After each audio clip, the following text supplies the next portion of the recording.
दाखालि बावैसो सार बर' कसारि welfare autonomous काउन्सिलनि मावखुलिखौ बेखेवनाय जाबाय बे हिसाबै दा बर' कसारि वेलफेयार अट'नमास काउन्सिलनि गुबै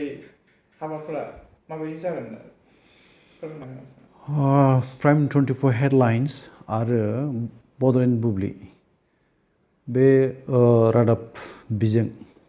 पर्टेल निउसनि नायगिरि आरो खौरांगिरि नोंथांमोननिसिम गिबि गिबि साबायखर बावग्रोबाय जे थांनाय 2 मार्च 2020 मायथाइ जोंनि सानजारि नोगोर सिमेन्ट सापरियावहाय बर' कसारि वेलफेयार अट'नमास काउन्सिलनि मावखुलिखौ बेखेवनाय जादोंमोन। 2 मार्चआ मोनसे जानुवारियाव जोंनि थाखाय अक्ट' गोथार सान मानोना बड'फा उपेन्द्र ब्रह्मआ 1980 मायथाइनि 2 मार्चनिफ्रायनो सनकसनिफ्राय सदियासिम आलादा बड'लेण्ड रायजो बिनायनि दाबिखौ लानानै गिबि सोमावसारनायखौ जागायदोंमोन आरो बे अक्ट'खालिनो जोङो बर' कसारि वेलफेयार अट'नमास काउन्सिलनि गाहाय मावखुलि बेखौहाय 2 मार्च खालि जोङो बेखेवनानै लानो हानाय जादों। बे जोंनि थाखाय जोबोद खाफाल गोनां बाथ्रा। दा जोङो गोबां सम जुजिनायनि गेजेरजों थांनाय 1980 मायथाइनिफ्रायनो आलादा हादोर बा आलादा रायजो बड'लेण्ड नागिरनायनिफ्रायनो जों बाहागो लाबोदोंमोन। 3 सुक्ति दिनैसिम जाबाय बर'फोरना गोरोबथा जाबाय। दा बे गोरोबथानि गेजेरजोंनो दाखालि 2020 मायथाइनि 27 जानुवारियाव एबसुनि दैदेननायाव एनडिबिनि 4 हान्जा आरो जों खौसेथि बर' सुबुं आफाद जयै जोङो इनक्लुसिभलि बर'फोरनि गेजेराव मोनसे 3थि बर' गोजोन गोरोबथाखौ खालामनो हानाय जादोंमोन। बेनि मावफुंनांगौ जोंनि गोरोबथानि दफाफोरखौहाय मावफुंनांगौनि समा मोनसे समाव कर'ना भाइरासनि थाखाय एसे माने उन जादोंमोन बा मावफुंनो हायाखैमोन। नाथाय बेनि उनाव फैनानै कर'ना भाइरासनि जि मोनसे बुहुमखौ गिख्रंथाव मोनसे थासारिजों जोंखौ सोमखिखांहोदोंमोन। बे थासारिया गैया जालांनायाव आसाम गभर्नमेन्टआ गावसिनि बाथ्रा होनाय बायदियै आरो भारत सरकारा गावसिनि बाथ्रा होनाय बायदियै जोंनि एकर्डनि दफाफोरखौ मावफुंनो आखायाव लायो आरो बे हिसाबैनो जोंनि बर' कसारि वेलफेयार अट'नमास काउन्सिलाबो मावफुंजानायनि मोनसे दाबि बा दफा बेयो मावफुंजाफैबाय आरो जोङो गमामायैनो बिटिसिनि बायजोआव 24 बर'फोरनि जोंनि जिल्ला आसामाव साग्लोबनानै थानाय जिल्लाफोरनि बर'फोरनि थाखाय जोङो मोनसे बर' कसारि अनसाय गावहाय खुंथायखौ जों मोननो हाबाय। दा आं बुंनो लुबैनाया गोबां जोंनि बे जुजिबोनायावहाय माखासे जारिमिनखौ गोसोखाङोबा दुखुनि बाथ्राफ्रा गोसोआव जाखांफैयो। जेरै माने आलादा रायजो नागिरनायाव बर'फ्रा जे 3 राजखान्थि दाबि लादोंमोन बेखौ बयबो मिथिगौ। बुरलुंबुथुर दैमानि साहा सेरफाङाव सनकसनिफ्राय सदियासिम बेथ' बर' रायजो नागिरनाय 1 नं दाबिमोन बेयो। 2 नं दाबि दंमोन जोंहा बुरलुंबुथुर दैमानि खोलाहा थानाय बर'फोर बा ट्राइबेलफोरनि थाखाय मोनसे निलाचल अट'नमास डिस्ट्रिक्ट काउन्सिल दानाय बे 2 नं दाबिमोन दुलाराय बर' फरायसा आफादनि। आरो 3थि दाबि दंमोन जोंहा कार्बि आंलं आरो सा काछारनि बर'फोरखौ दिनैनि डिमा हासाव बेनि बर'फोरखौहाय हाजोआरि ट्राइबेल गनायथि मोननो होननाय बे 3 दाबिखौ लानानै जों सोमावसारबोदोंमोन। बियो 1987 मायथाइनिफ्राय दाबो जोंनि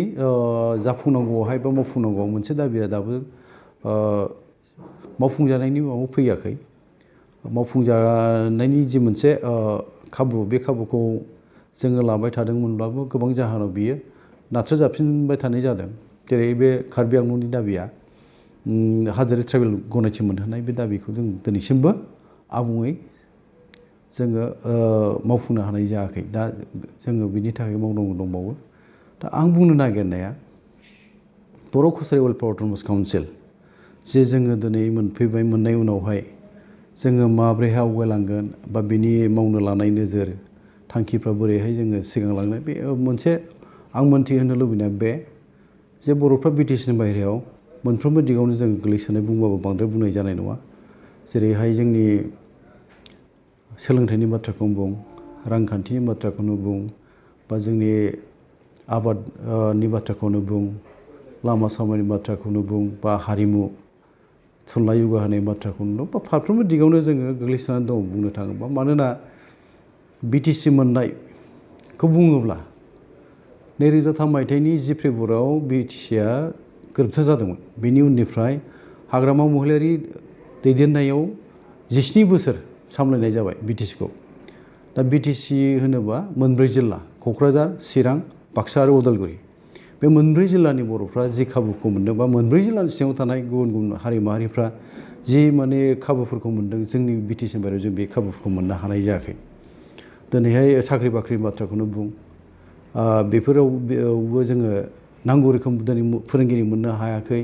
फरायसालि जोंहा दिनैहाय गोबां माने प्राइभेट फरायसालिफोर दं सरकारि नङै फरायसालिफोर दं बेखौबो सोरखारि खालामनो हायाखै गभर्नमेन्टनि जि मोनसे खान्थि दानि गोदान सोलोंथाइ खान्थिनि गेजेरजोंबो जि माखासे आयदाफोर बा खान्थिफोर सोफानानै होदों बा फैदों बिनि गेजेरजों जोङो फोरोंगिरिनि जि मोनसे साख्रिनि बाथ्रा बुङोबा बावहाय जोङो थिसनजानांगौआ जोंनि थाखाय गोब्राब जानानै फैनाय माखासे जेंनाफोर दङ जाय जेंनाफोरनि थाखाय जोङो लुबैनाय बायदि जोङो मोननो हायाखै ओंखायनो जोङो सरकारजों रायज्लायनानै उनावहाय मा खालामनो हायो बेयो मोनसे बाथ्रा थाबाय गुबैयैहाय बर' कसारि अट'नमास काउन्सिल जोङो दाबिदोंमोन दिनैहाय बर' कसारि अनसायगावहाङारि खुंथाय जाफैबाय जेखि जाया सेटेलाइट कनसेप्टनिनो थाखानाय अट'नमास काउन्सिलफ्रा जि पावार एन्ड फांसन दङ बे एखे पावार एन्ड फांसनाबो जोंनावनो एप्लाइ जादों बा बाहायजानाय जागोन बेखायनो आं नैबेखौ बुंनो लुबैदों जे जोङो गिबि बयनिबो बुंनाय बयनिबो लुबैनाय बा जोंबो सानो गिबियाव जोङो सोलोंथाइखौनो गोनांथि होनानै खामानि मावनांगोन आबादखौ गोनांथि होनानै खामानि मावनांगोन जोंनि हारिमु जोंनि जि मोनसे लामा सामानि हान्था मेलानि राहाफोरखौबो आरो देहा गोग्गो लाखिनाय बाथ्रा दङ बेफोरनि खामानिखौ जों नोजोर होनानै रायलायनायनि गेजेरजों मोजां मोनसे जोंनि बिथांखि लानानै जों मावलांनो गोनां जागोन आरोखि बे सार बे गोदानै दाजानाय काउन्सिलाव दासिम बेसेबांसिम समस्थिफोर जागोन जोंनि जि मोनसे आयेन बानायबाय आसाम गभर्नमेन्टआ जोंनि बर' कसारि अनसायगावहाङारि खुंथायखौ लानानै जे आयेन बानायबाय बेखौ पास खालामबाय बे दिनैहाय गासै 36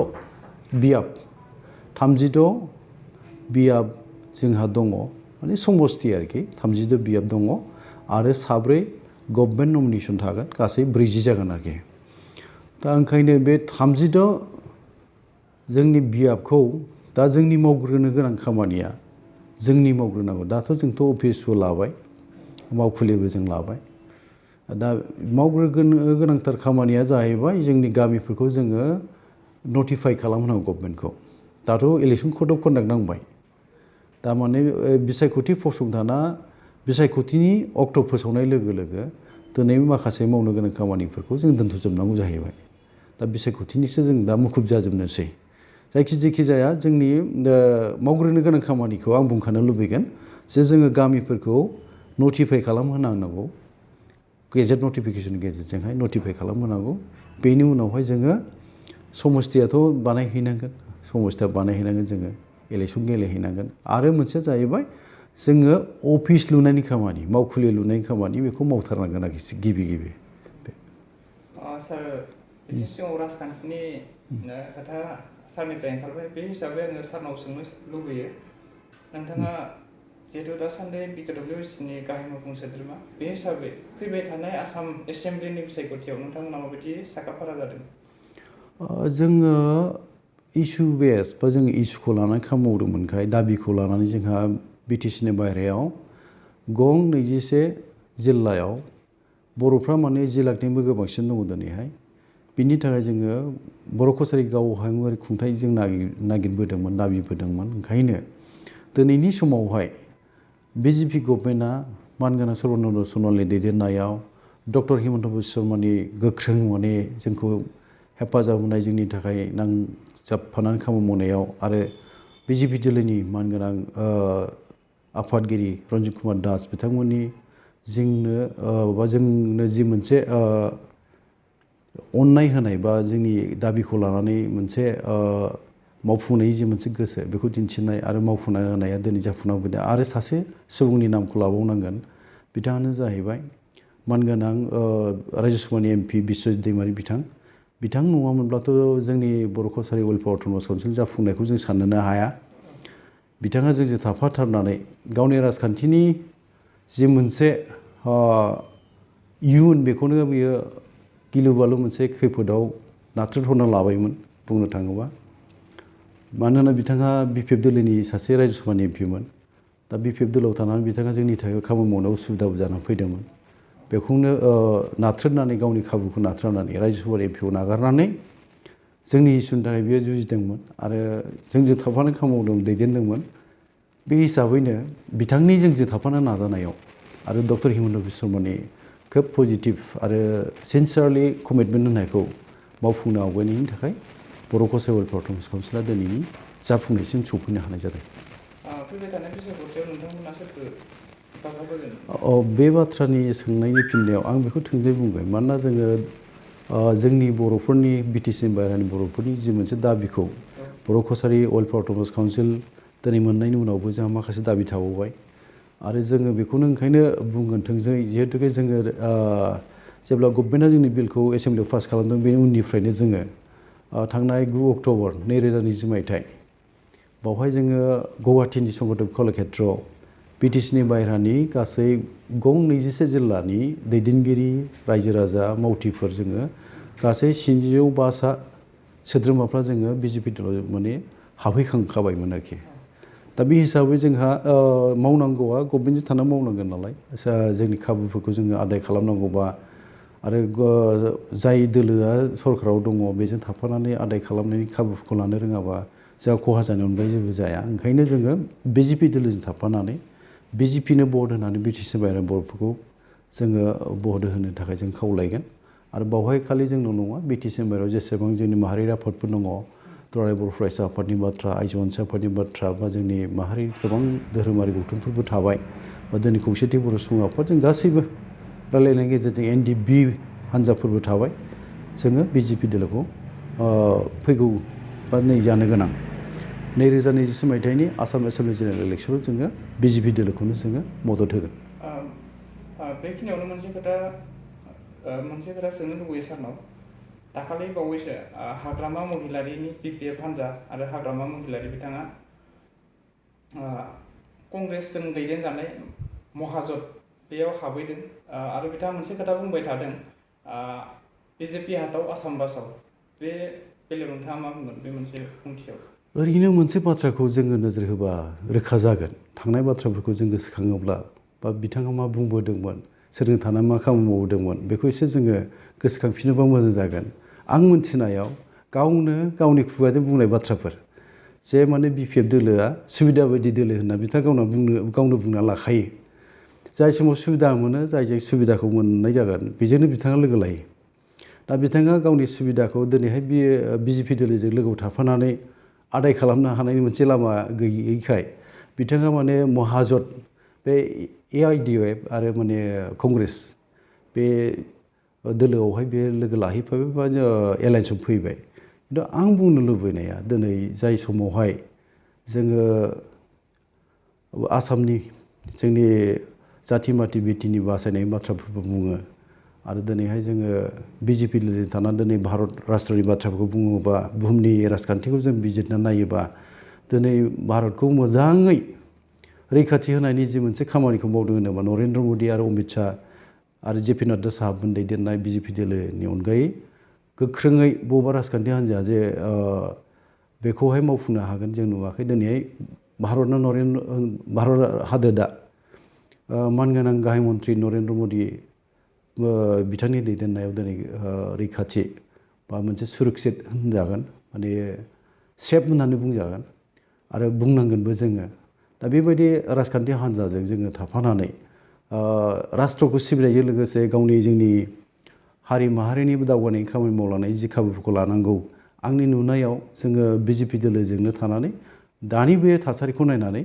जोंहा खामानि मावनांगौ दं दा हाग्रामा महिलारि बिथांनि बाथ्रा बुंनांगौबा हाग्रामा महिलारि बिथाङा जोंनि नुनायाव बिथांनि गोरोन्थिनि थाखायनो जोङो दिनैहायथ' बिजेपिआव थांनांदों बिथाङा जुदि गार्जेन हिसाबै जोंखौ गोदो जेरैहाय दैदेनोमोन इयुन दैदेनबाय थादोंमोनबो इयुनावबो जोंहा फोथायनाय दंमोन नाथाय नै दाखालि थांनाय बोथोराव जोंनि स्कुल लानानै बिथां गेलेबाय थादों आरो गेलेनायनि मोनसेल' थांखिया बेनोमोन जे जोंखौ जेब्लानो गोनां जायो बिसायख'थि फैयोब्ला बिटिसिनि बाहेरानि बर'फोरखौ लानानै बिथाङा राजखान्थिनि पलिटिकेल मोनसे दरदाम खालामबोनाय बा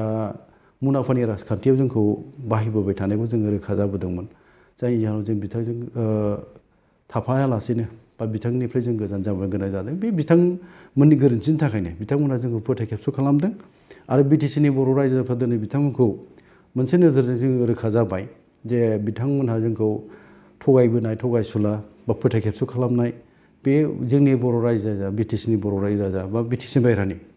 बिटिसिनि रायजो राजा नङा बिटिसिनि बाहेरानि बर' रायजो राजाया दिनै रोखा जाबाय आरोखि जे हाग्रामा महिलारि चन्द्र ब्रह्म बिथांमोनहा बिटिसिनि बाहेरानि बर'फोरखौहाय गावसिनि राजखान्थि सार्थनि थाखाय बाहायबोदोंमोन दरदाम खालामनायाव गमायैनो जोङो बाहायजाबोदोंमोन बे सैथो बाथ्रा ओंखायनो बिथाङा जि बाथ्राखौ बुंदों माने बिटिसिनि बाहेरानि बाथ्राखौ दुगा बुंनाय बाथ्राखौ आंबो खोनादों आरो बे दुगा बुंनाय बाथ्राया बेनो जे फैगासिनो थानाय 2 मेआवलायनो बिजेपि दोलोखौ बियो श्राद्ध खुंगोन होननानै बुंनाय बाथ्राफ्रा बे दुखुनांथाव बाथ्रा गाव जेला लोगो दङ होमबा बिजेपिया मोजांमोन बिजेपिनि गुन गायोमोन दिनै बिजेपिजों गैयैखाय बिजेपिखौ बे आरो माने दाय दस होनानै गुबुन बाथ्रा माने बुंनाया दिनै राजखान्थिनि फोथारावहाय बे सोलियो दा बे हिसाबै बिथाङा बेफोर बाथ्राखौ बुंदों होननानै जों सानो आरो बिथांनि बे बुंनाय बाथ्राजों बेसेबांसिम माने कंग्रेस आरो इउडिएफ दोलोआ लाब जागोन आंनि नुहुरनो बियो माने मोगथां जानायनि बाहेरायाव आरोखि मानोना बिटिसिनि बाहेरायाव थानाय बर' रायजोफ्रा दिनैहाय गासैबो दिनै दुलाराय बर' फरायसा आफाद बा जोङो खौसेथि बर' सुबुं आफाद बा गुबुन गुबुन माहारियारि आफादफोर जे बिथांजोंनो गैखाला आरोखि बिपिएफ दोलोजों जों गैखाला दा बावहाय बिथाङा बिटिसिनि बाहेरायाव गोबां माने बियाबाव देरहाहोनाय बाथ्रा बे दुगाय बुंदों गासै नैबे फार्स्ट फेज जागोन गिबि खोन्दो माने बिसायख'थि जागोन नंलायनो 12थासो माने बियाबखौ बियो फेजेनगोननो बिजेपिखौ बे बिथांनि दुगा बुंनाय बाथ्रा आरो बिथाङा बिदि बुंनायजों रायजो राजाखौ आरो मिसलिड खालामबावनो नाजादों माने नंखाय दैदेननो बा नंखाय बाथ्रा बुंनानै आरोबाव गोरोन्थि सानहोनो नाजानाय जों बेखौ नुनो मोनदों बिथाङा माने जों बेखौनो रोखा जागोन जे बिथाङा जायखि जिखि बुङाथों माने बिटिसिनि बाहेरायाव दिनै बिथांनि जेबो गोहोम गैला बे स्पष्ट जाबाय आरो बिथाङा आरोबाव थगायनानै जोंनि गेजेराव बिटिसिनि बाहेरानि बर'फोरखौ आरो थगायनानै बाहायबावनो नागिरनाय बेखौसो जोङो नुदों बुंनो थाङोब्ला बिथाङा बेखौ फोरमान होनो आरो नाजाबावदों आरोबाव जोंखौ खेबसेबाव बिथाङा बिटिसिनि बाहेरानि बर'फोरखौ उनावहाय आरोखि उननि थाखाय इयुनावहाय जोंखौ बाहायनायनि मोनसे खैसार सानानै आवगायबोनो नागिरनाय बेखौ जों नुनो मोनदों ओंखायनो बिटिसिनि बाहेरानि बर' रायजो राजाफ्रा सांग्रां जानांगोन बिपिएफ दोलोनिफ्राय आरो बिथाङा जि माने खैसारजों जोंनि गेजेराव गोजोनखौ सिफायनानै मोनसे साम्प्रदायिक सक्ति जि बाथ्राखौ माने बिजेपिखौ दाय दस होबाय थायो बुंनो थाङोबा इउडिएफ बा कंग्रेस बिसोरखौ मालाय जोङो बहाथो माने सेकुलार होनना बुंनो हायो बिथांमोनाबो सम सम दांगा हांगामा खालामबोदों 1984आव कंग्रेसआ सिख बुथारस्रांनाय दिल्लीयावहाय बेफोर जारिमिनखौ जोंबो मिथियोबा बेफोरखौ जों नुबोदों आरोखि ओंखायनो बिथांनि जि बुंनाय बावहाय माबा मोनसे गोनांथि दं बा बेसेन दं होननानै आं बुंनो लुबैया सार मोनसे खोथाखौ सोंनो लुबैबावबाय सारनाव फैबाय थानाय आसाम एसेमब्लिनि बिसायख'थियाव सोर सरकार दागोन होनना नोंथाङा सानो आंथ' बेनि सोंनाय फिननायाव थोंजों बुंगोन माने बिजेपिनि दैदेननायाव दिनै आंनि नुनायाव इउपिपिएलआथ' थाबाय आरो एजिपिआबो दङ दिनै गणशक्तियाबो बुंनो थाङोबा एलायन्सआव थाबाय आरो बिनि उनावहाय सनवालफोरनि थाबाय सनवाल अट'नमास काउन्सिल बेनि थाबाय राभाफोरनि थाबाय टिवाफोरनि थाबाय कार्बि डिमासा गासैबो जोंनि ट्राइबेल माहारिफ्रा हाजो हायेन गासैबो बिजेपि दोलोजों दङ आरो दिनैनि बागानिया साहा बागानिया आदिबासिफोरनि बाथ्राखौ बुङोबा बाङालि बाथ्राफोरखौ बुङोबा भजपुरिफोरनि बाथ्राखौ बुङोबा नेपालिफोरनि बाथ्राखौ बुङोबा आंनि नोजोराव बांगाल माने मुस्लिमखौ बाद होनानै मेक्सिमाम गोबांसिन अनजिमायानो नै बिजेपिजों दङ आरोखि ओंखायनो आंनि नोजोरावथ' थोंजोङै रिजाल्टआ माने बिजेपियानो सरकार दानायनि माबाखौ आं नुयो आरो बिजेपिखौनो दागोन होननानै आंहा फोथायनाय दं आरो सार गोदानै दाजानाय आफाद रायजो दल आरो एजेपिनि सोमोन्दै मा फोरमायनो बिथांमोनहा गोदानै जोनोम जानाय बिथांमोनहाबो हारि माहारिनि थाखाय आसामनि सुबुंफोरनि थाखाय आसामनि रैखाथिनि थाखाय बाथ्रा बुंबोदों आरो बिनि थाखाय हाबा मावदोंमोन आरो मावगासिनो दं मावगोनबो आंहा फोथायनाय दं नाथायबा नै दानि फैगौ 2024 मायथाइनि जे मोनसे बिसायख'थि फैगासिनो दङ आसाम एसेम्बलिनि बावहाय बिथांमोना माबा मोनसे नोजोराव गोनां रिजाल्ट लाबोनो हागोन होनना फोथायनाय गैथ'वा बिथांमोना गोबां जुजिनांगोन नाजानांगोन बे समासो खोन्थाहैगोन खिन्थु नै दानि